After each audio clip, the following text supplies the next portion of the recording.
Star प्रवाह वाहिनीवरील एक लोकप्रिय मालिका पुन्हा नव्याने सुरू होणार आहे। ती मालिका म्हणजेच आई कुठे काय करते आहे। आई कुठे काय करते ही मालिका खूपच लोकप्रिय झाली होती। या मालिकेचा मोठा चाहता वर्ग आहे। आई कुठे काय करते या मालिकेने नोव्हेंबर 2024ला प्रेक्षकांचा निरोप घेतला होता। या मालिकेत आईची भूमिका साकारणारी अभिनेत्री मधुराणी प्रभुळकर ही घराघरात लोकप्रिय झाली।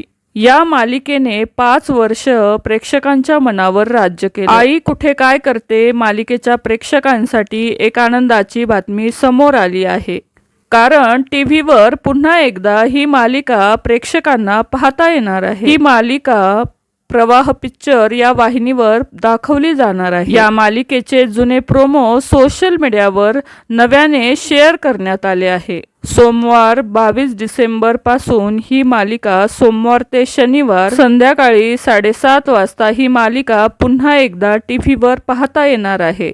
तर आई कुठे काय करते ही मालिका पुन्हा पाहण्यासाठी तुम्ही किती उत्सुक आहात हे नक्की कमेंट करून सांगा।